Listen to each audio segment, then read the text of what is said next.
You know, John, we were doing a live stream on YouTube on Wednesday, and somebody asked in the comments, how frustrating will it be if Jimmy Garoppolo's the week 1 starter? Disheartening, I think, was more. After all this talk about all these quarterbacks. And I thought that was a good observation. You ever remember when you were a kid and you thought maybe like we're going to get pizza tonight or Chinese food or something, and you end up not getting takeout at all and you eat like peanut butter and jelly for dinner? And you're furious. That to me is kind of the feeling. It would be devastating. Yeah. You think you're getting a large pizza and you end up eating like beans from the cabinet. You know, the opposite of that is when you open up the fridge in the morning and you see there's salmon defrosting and you're just like, oh no, what am I even living this day for? And then at the end of the night, the person cooking it goes, I don't feel like making it. Let's just get some pizza. That's the reverse. That's like somebody's going to end up with Deshaun Watson, and it's going to feel like that. By the way, subscribe to this YouTube channel and give this video a like. Yeah, podcast in the description. Subscribe to that right now. So what the Niners end up with, we don't know. But the beauty of the situation is it does feel like they are a legitimate candidate for several different options. How it ends, TBD.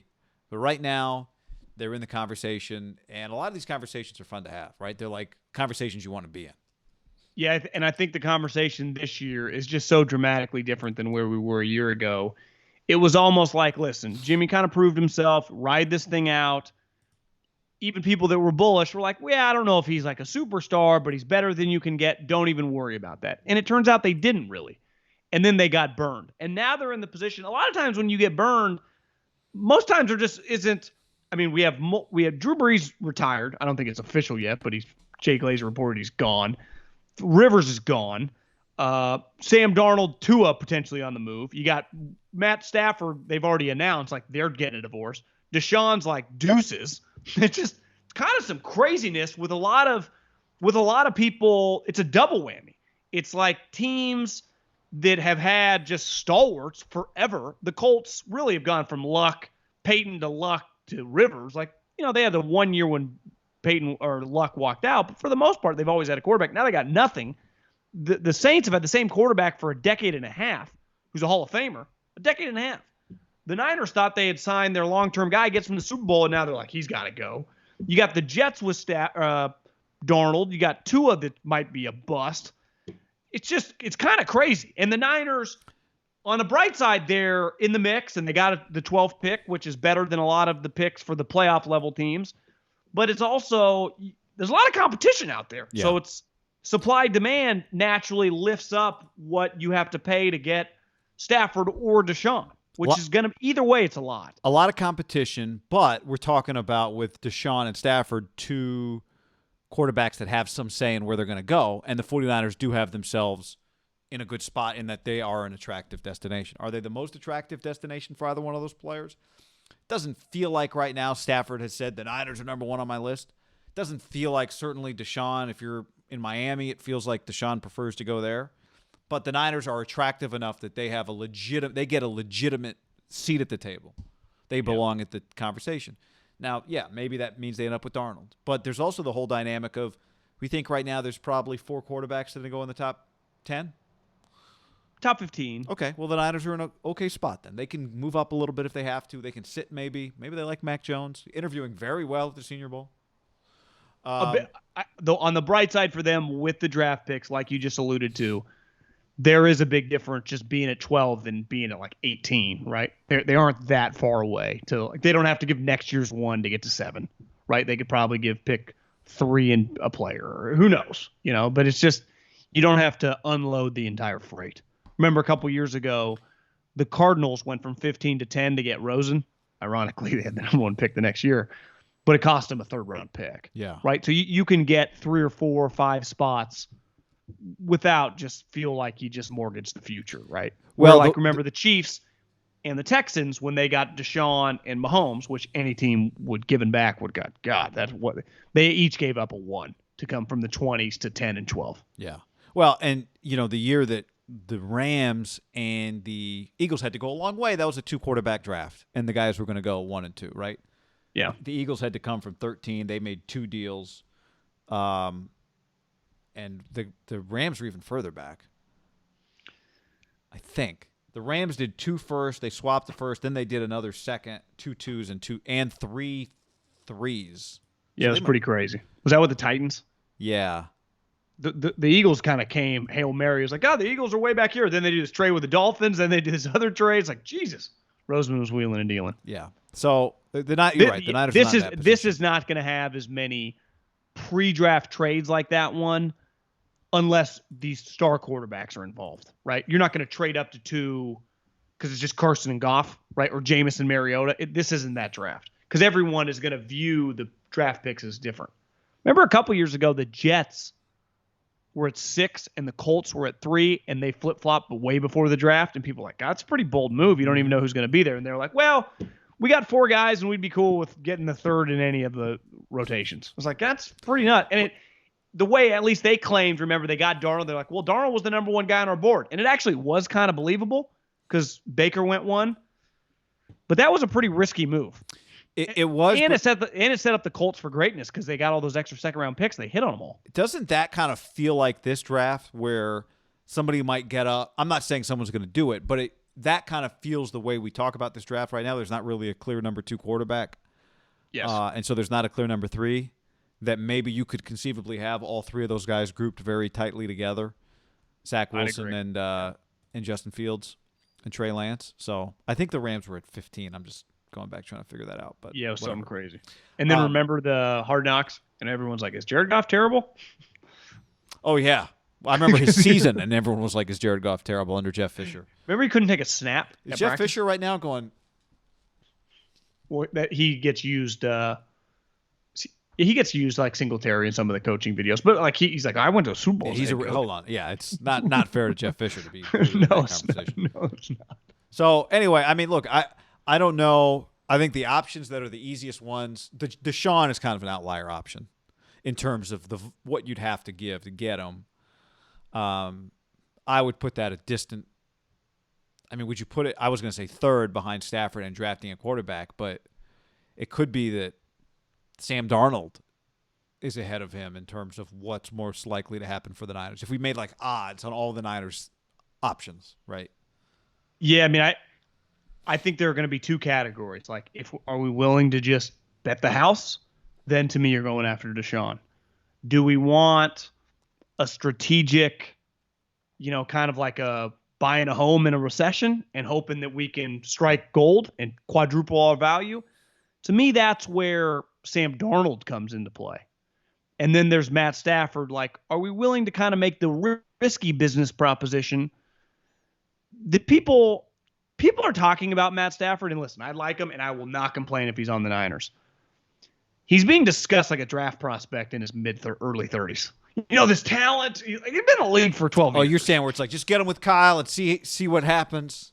Yeah, just get him, We have seen his for 12 ceiling. years. We've seen his ceiling as a player, and his ceiling's really good. But it's not as if it's like the production in terms of what his team has done is untapped. But in terms of like, is there another level to his play? Probably not. I think part of it's like if he just plays to that level and we put him on a way better team, we're just in much better shape. Yeah, right? His teams have been consistently shitty. He's been on a couple decent teams, guy, and they went to the playoffs, and he was a good player. But I do think he's a polarizing discussion in a meeting with the GM and the coach. Like, there are as many positives. There are a lot of unknown question marks because like Sam Darnold's just cheap. I might be able to get him for a 3rd. Deshaun is the guy you're putting. I'm buying Tesla right now. Yeah, it could keep going up. It's also really high. But he's really talented, and it might never go away, and it might just be worth it when it's all said and done. Then there's Stafford to me that I'd put in the middle. Like, I'd put Deshaun as you gotta pay, I don't know, like 130 cents on the dollar for him, which in a couple years you might not even think twice about it. But you're just paying a ton, so you're gonna be nervous. Stafford, you probably got to just pay what he's probably worth, give or take. Right? If he's worth $1, you're either paying 95 cents or $1.05. But that guy's got to be good, and then there's immediate pressure. And then Sam, to me, is like the under the radar high return move because guy, he's 23 years old. He's been in a disaster situation. In this offense, like, you just need that guy, the nakeds and the boots to dump. It's just, is he good enough in the pocket? But then you hit me with the stat like, well, is Stafford good enough in the pocket? PFF had one of the lowest pocket passer accuracy in the league. In a clean pocket, yeah. So it's like, and I really feel good about trading 3 1s and 2 2s for Deshaun Watson. Like, that's a lot. Well, this is kind of a draft conversation, right? In a given year, you don't normally have this many options. That's kind of the point of what we're saying here. In a given that are year, like legitimately available. right. And in most years, it would just be so Stafford's available, not Deshaun Watson, not Sam Darnold, just Stafford. And in hindsight, there's no like, well, if you had just paid a little more for Deshaun, you could have got that, or you could have paid less for Sam Darnold, and look what he became. Like, we will be able to compare all of these things in 2 or 3 years. In a normal year, it would be, well, do you want a better quarterback? If you want a better quarterback, you're going to have to roll the dice on Stafford. Can you make a better offer than 3 other teams? And that'll be that. And we'll look back and go, well, I mean, if you want to upgrade, Stafford was the only guy out there, so that's what you did. There's this whole it's like drafting. Like, do we move up 3 spots and get that guy? We could actually, if we just move back a couple spots, we could add a pick. So that's value. We'll get a different player, but maybe we can turn him into something, right? What reminds me of? What? Is the Nick Bosa draft, when we're like, well, Kyler's going 1, and the Niners set the draft. We're going to find out who they think is the best player in the draft because they need defense. They could pick any of these guys. They chose Bosa, and we're like, you know what? They got it right. But it wasn't. We were just like, could they take Quinnen Williams, Devin White? There were just other options. They chose Bosa, got it right. And then we saw kind of the domino effect of, I see Devin White, like I'd rather have him over Quinnen Williams. Now, at the time, I would have taken Quinnen Williams. But life goes on. Like, information comes out. People are like, Middlecoff, you said you would have done that. Yeah, 2 years ago. Then you watch the guy play. In scouting meetings, you never like, well, I love this guy in 2016. Well, it's 2021. We got information. Players change, good and bad. The guys that you think are going to be good, like right now, Darnold and Stafford, like Deshaun, you're not projecting. You're just asking yourself, is it worth giving up whatever they're asking, which could just be like 4 1s. That to me is a conversation because you know if you get them, you're going to feel you can win with them. The Stafford-Darnold situation is a double whammy. Well, what do we got to pay? And then how good's he going to be for us?